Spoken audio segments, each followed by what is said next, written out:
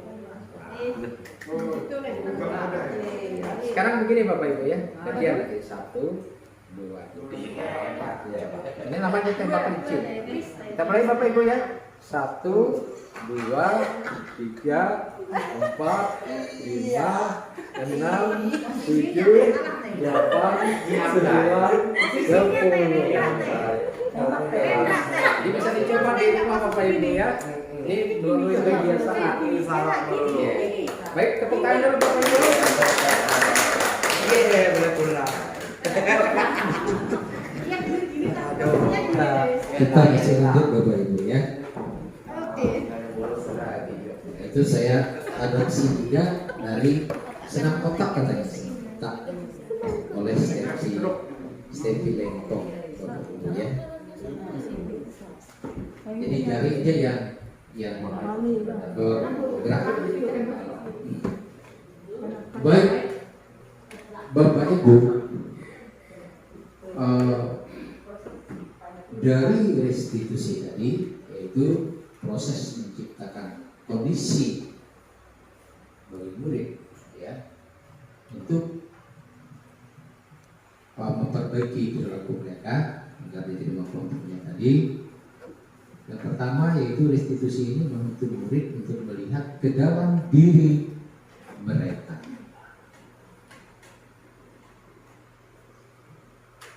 Nah, dalam proses restitusi kita akan lihat adanya ketidakselarasan antara tindakan murid yang berbuat salah dan keyakinan mereka tentang orang seperti apa yang mereka inginkan. untuk itu ketika membimbing proses pemulihan diri murid, kita bisa bertanya ini Bapak Ibu ya, dalam melakukan restitusi nanti. Misalnya kamu ingin menjadi orang seperti apa? Yang lainnya, kamu akan terlihat, terdengar dan terasa seperti apa kalau kamu sudah menjadi orang yang seperti itu, dan seterusnya, Bapak Ibu ya.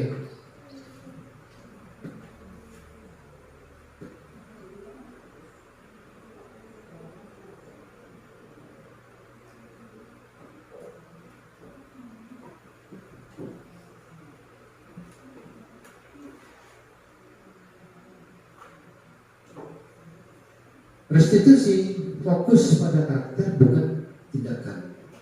Kalau seperti hukuman tadi berarti ada tindakan. Konsekuensi juga sama, ada tindakan juga.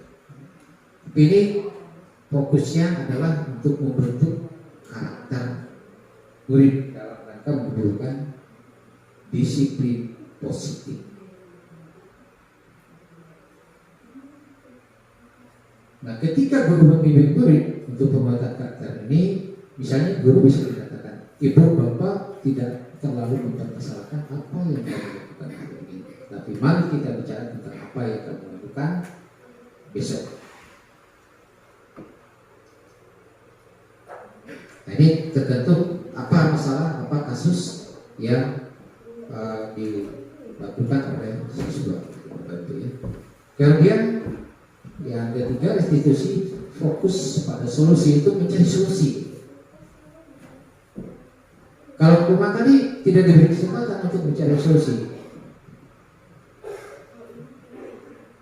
jadi dia ada pilihan, ya. Misalnya di sini, ketika guru menstabilkan identitas murid, bisa mengatakan kita tidak fokus pada kesalahan, ya, tapi bapak atau ibu tidak tertarik untuk mencari solusi, untuk mencari siapa yang benar, siapa yang salah. Nah, ini contoh aja kalimat-kalimat ini Bapak Ibu ya, bisa dikembangkan lagi kalimat-kalimat lainnya.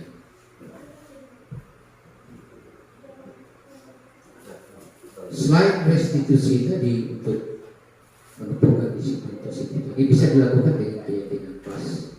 Saya yakin Bapak Ibu yang sudah menyelesaikan topik disiplin positif di PMM pasti pernah melakukan ini, mengajak murid untuk membuat keyakinan kelas.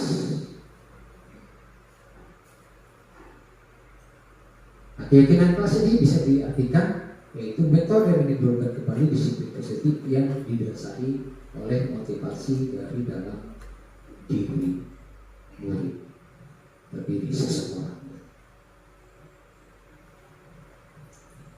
Mengapa keyakinan kelas? Mengapa tidak peraturan kelas saja? Keyakinan kelas ini dari dalam siswa sendiri. Kita ajak siswa untuk melakukan kegiatan curhat pendapat itu. Misalnya kalau siswa tidak tertib di kelas, kita bisa mengajak mereka untuk melakukan curhat pendapat dalam rangka merumuskan keyakinan kelas ini. Apa yang menjadi keyakinan mereka, keinginan mereka itu untuk mewujudkan kondisi kelas yang tertib. Nah, kalau peraturan ini eksternal dari luar dan tidak disepakati dengan murid dari luar, misalnya siswa berikutnya untuk menumbuhkan disiplin positif ini yaitu melalui keyakinan kelas. Keyakinan kelas ini bisa diartikan metode menimbulkan kembali disiplin positif yang didasari oleh motivasi dari dalam diri. Artinya di sini dari dalam diri murid itu sendiri. Itu beda dengan hukuman tadi, dia dari luar. Sikapnya bisa dari tekanan, paksaan sehingga membuat ketidaknyamanan pada murid. Nah, mengapa keyakinan keras, mengapa tidak peraturan keras? Keyakinan keras ya ini disepakati oleh murid sendiri. Kalau peraturan ini kan dari luar. Nah, apakah kalau begini tidak usah ada peraturan? Tidak juga, tetap saja peraturan itu ada, tetapi ini diperkuat lagi dengan keyakinan keras ini. Nah, kalau misalnya dari peraturan tadi siswa masih melakukan pelanggaran, nanti kita bisa memilih cara dalam bentuk keyakinan kelas. Nah, di sini ada dua pertanyaan Bapak Ibu ya. Jawabannya mungkin adalah untuk keselamatan. Kemudian pertanyaan yang kedua, mengapa kita bikin peraturan tentang penggunaan masker dan cuci tangan setiap saat di waktu pandemi COVID-19 Bapak Ibu ya? Nah, jawabannya yaitu untuk kesehatan dan keselamatan.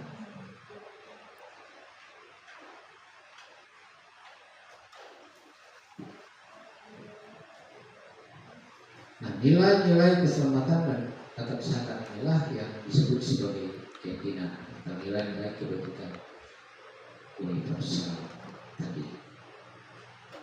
Jadi ada kesadaran sendiri waktu pandemi corona, ya, semua orang pakai masker karena takut atau itu ya, karena virus yang berbahaya. Ya.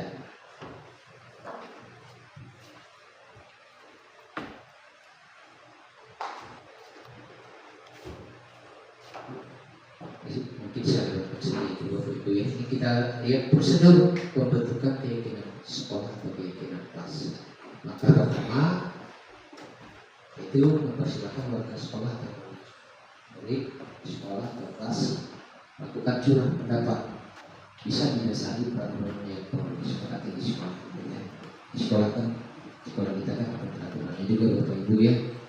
Dari peraturan-peraturan itu bisa disepakati dari keyakinan kelas. Tapi lewat kegiatan curah pendapat kita libatkan siswa gitu ya. Kemudian yang kedua, mencatat semua masukan berhasil anggota kelas atau warga sekolah bisa melihat hasil curah pendapat tadi. Jadi dicatat. Kemudian bisa ditempelkan, bisa dalam bentuk menggunakan post-it mungkin Bapak Ibu ya, kertas post-it. Setelah itu susunlah keyakinan kelas sesuai prosedur pembentukan keyakinan kelas atau sekolah. Lalu ganti kalimat dalam bentuk negatif menjadi positif. Contoh, jangan berlari di kelas atau koridor. Ubah menjadi kalimat positif, berjalanlah di kelas atau koridor. Nah, ini lewat curah pendapat tadi Bapak Ibu ya. Kemudian yang keempat, tinggal kembali daftar curah pendapat yang sudah dicatat. Nah, mungkin didapati di sana pernyataan tertulis. Nah, masih banyak yang berupa peraturan-peraturan gitu ya. Masih banyak yang berupa peraturan-peraturan. Itu bisa diubah dalam bentuk keyakinan kelas. Contoh di sini, berjalan di kelas, kemudian dengarkan guru, datanglah tepat waktu, berada di bawah satu payung, keyakinan untuk saling menghormati atau nilai kebaikan hormat. Jadi bisa dipadukan digabung jadi satu gitu Bapak Ibu ya. Jadi saling menghormati atau nilai kependidikannya normal. Nah inilah nanti yang dimasukkan dalam daftar untuk disepakati. Kemudian yang kelima, tinjau ulang keyakinan sekolah atau kelas secara bersama-sama.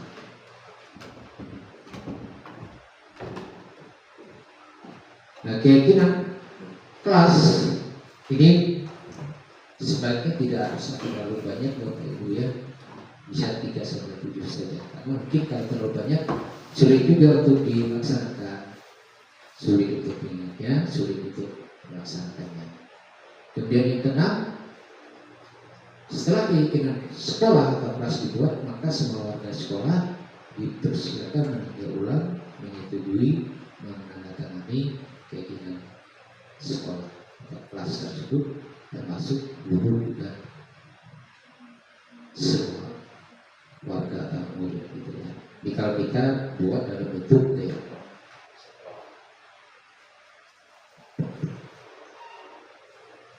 kalau kita buat dalam bentuk keyakinan sekolah Bapak Ibu ya, tapi bisa juga keyakinan kelas misalnya dibimbing oleh wali kelas, membimbing siswa untuk membuat keyakinan kelas. Kemudian yang ketujuh, keyakinan sekolah atau keyakinan kelas selanjutnya diletakkan di dinding kelas di tempat yang mudah dilihat semua warga kelas itu. Nah, saya pernah mencoba waktu di kelas 7 mengajak siswa untuk membuat keyakinan kelas ini. Memang harus saya akui Bapak Ibu ya, tidak serta-merta efektif. Tetapi walaupun demikian, seharusnya kita terus mencoba dan mencoba sampai berhasil Bapak Ibu. Karena akan lebih efektif kalau mereka yang membuat keyakinan, mereka akan lebih taat.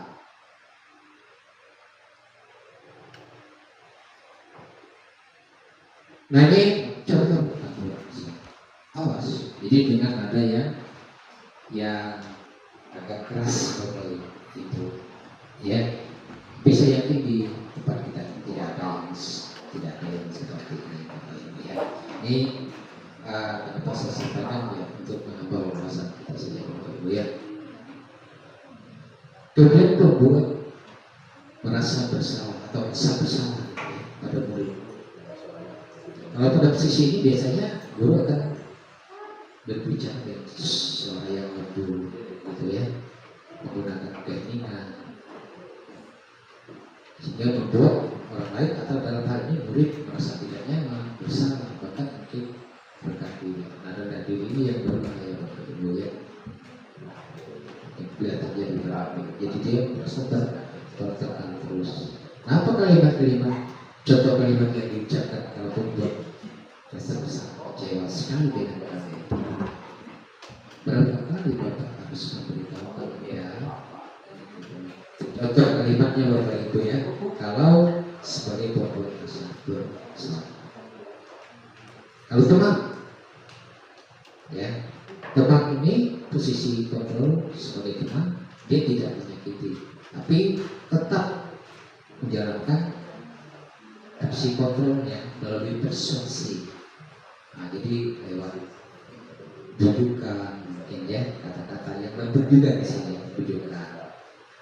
Nah, posisi teman ini ternyata ada negatif, bisa juga positif. Kalau yang positifnya ya, terjalin hubungan baik antara guru dan murid, ya.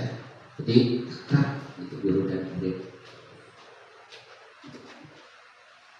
Misalnya ketika ada kasus atau masalah, ketika guru menjalankan posisi sebagai teman, maka ia bisa berkata, ayo bantulah demi Bapak atau Ibu, ayo bantulah demi Bapak atau Ibu ya, ayo, bila tidak bantuan Bapak selama ini. Lalu hal negatifnya dari posisi teman ini, bila suatu saat guru tersebut tidak membantu murid, maka murid akan kecewa, ya. Sehingga sebagai media di mana guru berbuat sesuatu bersama murid, mempersilakan murid bertanggung jawab dan perilakunya, mendukung murid agar menemukan solusi atas permasalahannya sendiri. Seorang mengajar telah memiliki keterampilan di posisi teman maupun pemantau, ya. Jika Bapak Ibu sudah menjalankan sisi sebagai teman dan pemantau, ini sudah mendekati mengajar, ya. Ini yang ideal Bapak Ibu, ya. Nah, ketika murid melakukan pelanggaran, maka apabila dia berposisi sebagai manajer, nah, guru akan berkata misalnya seperti ini, apa yang kita yakini? Apakah kamu meyakininya? Jika kamu meyakininya, apakah kamu bersedia memperbaiki? Jadi dituntut kembali ke keyakinan kelas tadi Bapak Ibu. Dituntut kembali itu kepada keyakinan kelas yang sudah dibuat.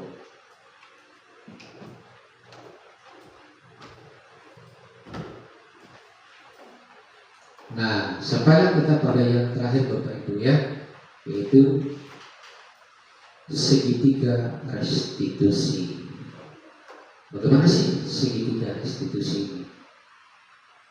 Tahapannya seperti apa saja? Tahapan pertama ini menstabilkan identitas. Kemudian yang kedua, validasi kebutuhan atau validasi tindakan yang salah. Kemudian yang ketiga yaitu menanyakan keyakinan kelas. Untuk lebih jelasnya kita lihat di sini, ya. Saat guru menggunakan segitiga restitusi ini ketika menangani kasus yang dilakukan oleh siswa. Nah, di sini menstabilkan identitas ini bertujuan untuk mengubah identitas anak dari orang yang gagal penanganan kesalahan menjadi orang yang sukses. Jadi langkah pertamanya menstabilkan identitas dulu, tidak langsung dihakimi.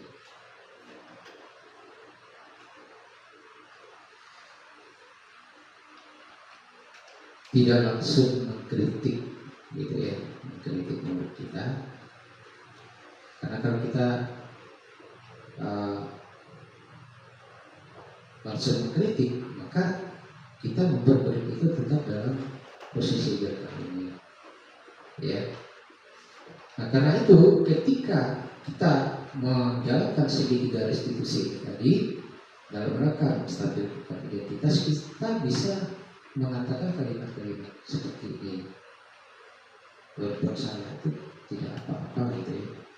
Tidak ada manusia yang sempurna dan seterusnya. Kayak memang bertentangan dengan konsep yang dipakai selama ini, gitu kan. Kita berkata berbuat salah itu tidak apa-apa, seolah-olah kita membiarkan bahwa apa kamu berbuat salah, gitu. Nah, ini tujuannya adalah supaya murid itu terbuka, ya, terbuka kepada kita, dan dia merasa tidak ditekan tadi Bapak itu, ya. Atau kita bisa memilih kalimat-kalimat lain, misalnya seperti ini. Seperti ini Bapak Ibu. Bapak Ibu tidak tertarik mencari siapa yang salah, tapi Bapak Ibu ingin mencari solusi dari masalah ini. Ini contoh-contoh kalimat yang bisa kita katakan kepada murid ketika kita menstabilkan identitas, sehingga dia bisa muncul kesadaran dari dirinya untuk berperilaku positif dalam bentuk disiplin positif tadi. Baik Bapak Ibu, itu saja paparan yang saya sampaikan pada saat ini. Sebelum saya akhiri, saya ingin mengajak Bapak Ibu untuk game lagi gitu ya Bapak Ibu, seperti yang sudah saya sampaikan tadi gambaran.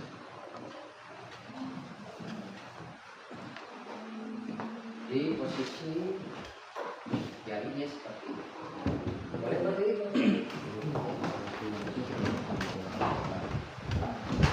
Kita bisa mulai ini dari itu jari di depan, dari satu,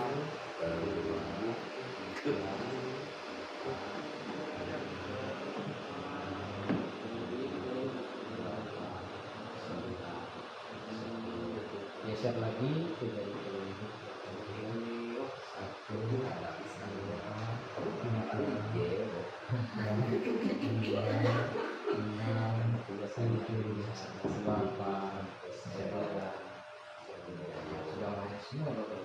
Kita geser ke jari tengah Bapak Ibu ya. 1, 2, 3, 4, 5, 6, 7, 8, 9, 10. Geser ke jari paling manis Bapak Ibu ya. Jadi manis. Ya, ke depan 1, 2, 3, 4, 5. Berarti tidak beres. 2, 3,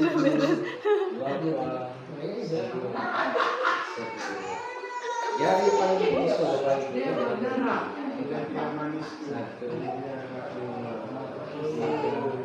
4, 5, 6, 7, 8, 9, 10. Ya.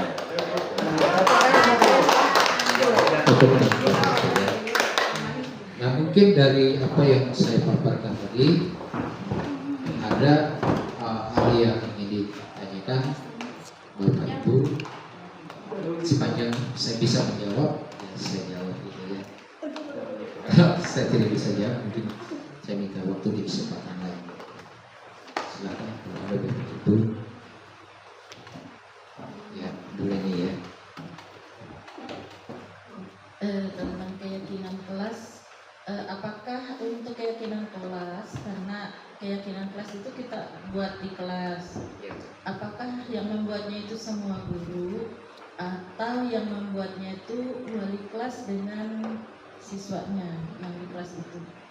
Karena kalau saya pikir kalau semua guru membuat keyakinan kelas, mungkin karena hasil keyakinan kelas itu kita tempel di dinding kelas.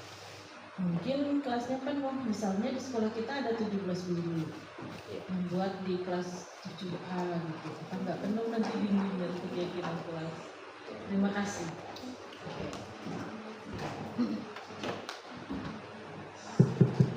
Baik, terima kasih atas pertanyaannya Ibu Reni ya.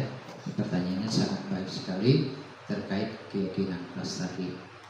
Apakah untuk membuat keyakinan kelas ini dilibatkan semua guru atau hanya wali kelasnya saja gitu? Nah, mungkin sebelum membuat keyakinan kelas itu kita Bapak Ibu guru bisa berkolaborasi terlebih dahulu untuk